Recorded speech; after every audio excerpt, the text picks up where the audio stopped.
All right, so today we're going to be doing enemy AI basics, like super basics. And this assumes you've already got yourself a hero or main player or whatever with an attack function. Um, make a video on that later if need, let me know in the comments.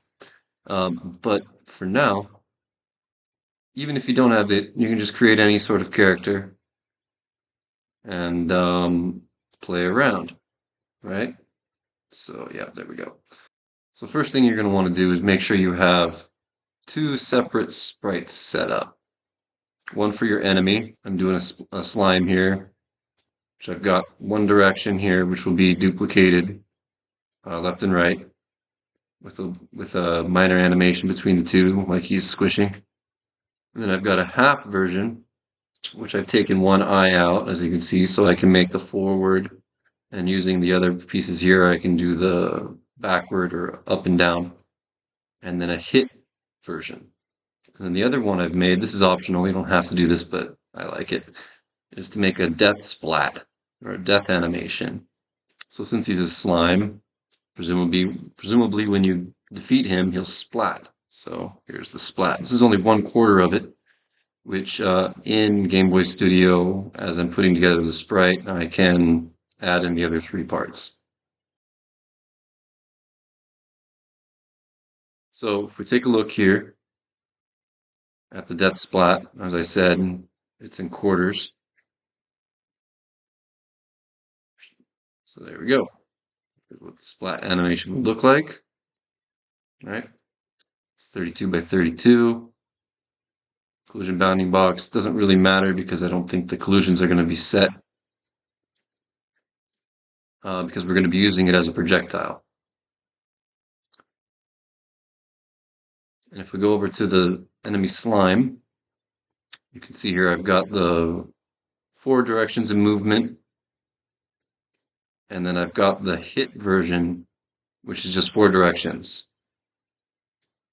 I made a little shake there, a little up. It's just this piece doubled over, right?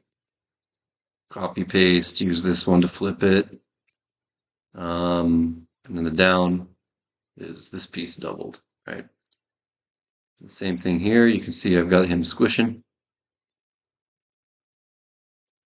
right? There's a little idle squish as he's moving. Same thing, nothing too complicated. You can play around, animate more or less, whatever you want.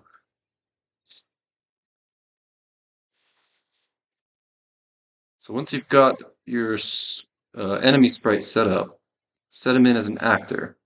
I just named him enemy A, why not? I set his movement speed to 0.56, whatever. Should be something less than 1, or slower than your hero's speed, which is 1. His animation speed is 5, the hero's. So same thing here, animation speed 5. Again, you can play with this stuff, choose what you'd like. Collision group is 1. And the basic setups is you're going to want to set the enemy's HP. So I did a local, which means it's only belonging to this actor. I did 2 variables here, one for his hit points, one for the movement. So I set it to 3. And then his on hit, I put it in all 3 groups. Just doesn't really matter. It will matter according to what you want to do later, but for this example, it's not important for the basics. So when he gets hit, as you saw in the demo, first thing that happens is the animation state gets set to that slime hit. There's then a waiting for 0.1 seconds. Self-set animation state is the, let's see here, is the event. So type in state, or date, whatever. Set animation state, right? Let's set it to that enemy slime hit. Wait. Decrement? Increment?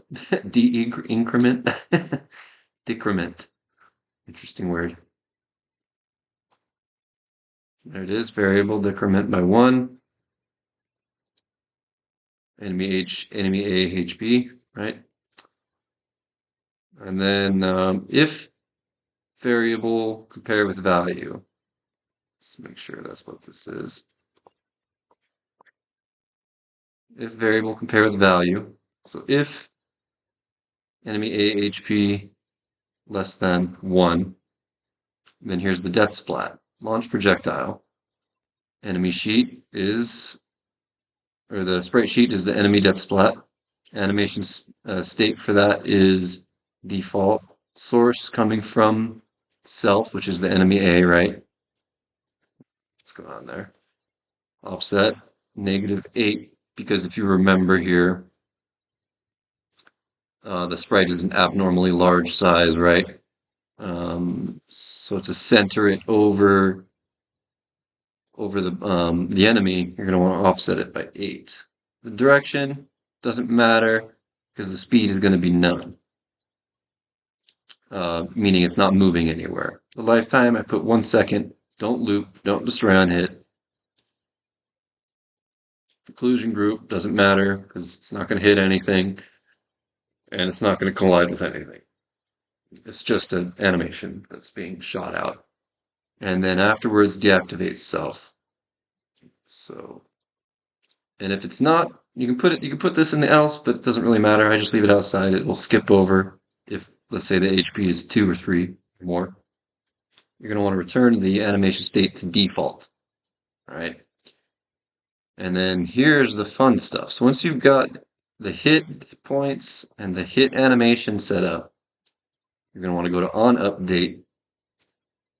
And the very first thing, the most important stuff, this is an extra bit that I put in that can come after. You can worry about this part after. What's really important here is in the else. This is the most basic part. So if we start here, this is a math functions, right? Math functions, all right? Create a new variable, put down here enemy movement and local, belonging only to this actor. Enemy movement, you can call it whatever you want, movement, AI, whatever you like. Set to random, minimum value 1, maximum value 4. Again, this part right here is up to you. I would suggest your basics be 4. So you have, a movement up, down, left, and right, which then you'll put a switch in that uses this variable. So this right here, the math function will generate a number between 1 and 4, which will then be activated by the switch using the variable with a number of options corresponding to the max value, so 4. So when the value is 1,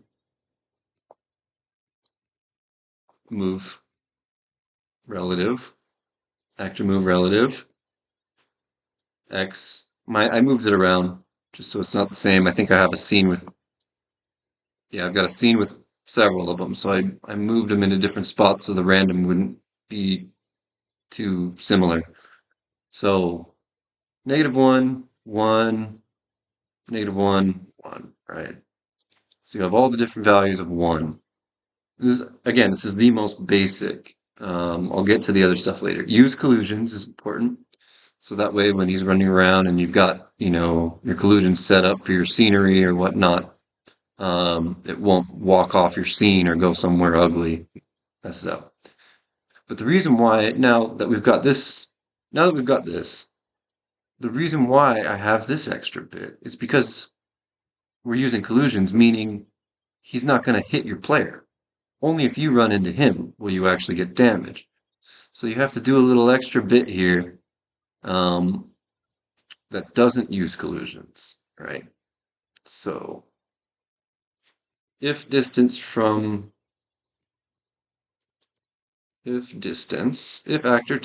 actor, right? Boom. So if self enemy A, the enemy is less than or equal to 3 from the player, then you add in the move to, actor move to, right? And this is the cool bit right here that I only found out about not too long ago. So the actor can move to X and Y, but you see that right there? That's my hero. So if you click in the radio button, number variable property, click this property for both. And on this drop down here, you'll see that you can choose all kinds of cool stuff. So I would go to the player X, the player Y. What this does is it makes the player then, or the enemy then move to the player's position, only if he's within a radius of 3. So let's take a look at what this looks like here. So see, he's kind of going around, doing his thing, nice and random, one by one. All right, now let's come up. Whoa, hey, let's get him to chase us. So see, there, now he's chasing. As long as I'm within 3 pixels, or 3 tiles, chase. And you can see here the player's getting the hit animation. Discuss that yet. Here, let's get out of here. Just let him get hit for a bit. So here, on this actual scene, if you go here, normally there's the on initiate, on player hit. So again, it's the same, right? I like to group things so I can copy and paste them easier. If I have something that's, I don't know, like a group, right? All of these things go together. So this is player getting hit. What I did for the player, because he uses so many sprites already, that to have a hit animation for the player is a little bit cumbersome. As you can see here, right? I mean, sprites, the different number available, right? It's limited. The hero takes up a lot already. As I did set sprite palettes, as you can see up here, I've got this extra. So these are the general sprite palettes, right? But I've got the hit that I've made myself. It's just like how you saw in the sprites here of this guy, right? It's the same concept where you make your black white and the colors become black, right? So if I go into here to palettes, let's see, I created the hit, and I just did all of the lightest. All of them are just black, and the darkest is that white color from the default sprites. It's this color. Just copied it over. Boop. Right? So now that you know about that, again, this only works if you're doing it in color mode. This won't work in Game Boy. Standard Game Boy, you have to set it to the color mode, which I think is fine. That's how I prefer to do it. If you don't want to do the set sprite color palettes, and you just want to create a hit animation in your sprite for him, her, it, whatever, go for it. It's up to you. But this is how I chose to do it. So I'm going to teach you that. So set sprite palette. It's essentially the same thing as the enemy's hit. Set, this should be here. Wait, decrement, and then return. And we'll talk about how to display the player hit points in another video. I also don't have a death animation for the player yet, or a continue screen, or whatever. That's later. This will at least get you to the point to where you can start getting beat up and chased by your enemy. And let me get my mouse out of the way there. So show you this death splat again. Right, splat. So there it is. Again, this is super basics, but it's enough. You'd be surprised how far the basics can actually get you. So let me show you here something I've been working on. Just to show you how Just that simple animation, you could already make a game. You could already, I mean, it's basic, but just using what we've learned so far. This is essentially the same thing from the bridge, right? And the bridge over water. If you remember that video, you can easily now make this. Um,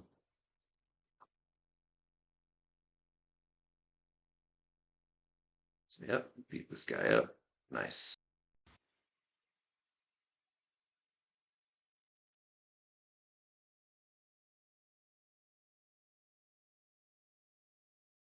So yeah, it's not too bad. I mean, it all depends on your imagination, right? I mean, that's the beauty of making stuff like this is. But yeah, see how this random looks a little bit. These two guys on the top and the left, they kind of move a little bit similar. And this guy on the right, he's moving kind of not as similar. That's why I did that moving around of the order of um, the movement operations, right? Negative one, one. If you move them around more and more for each individual instance of an enemy, it will help kind of break up that not so random look. See, here's one of each. And it helps it, yeah, just feel a little more random.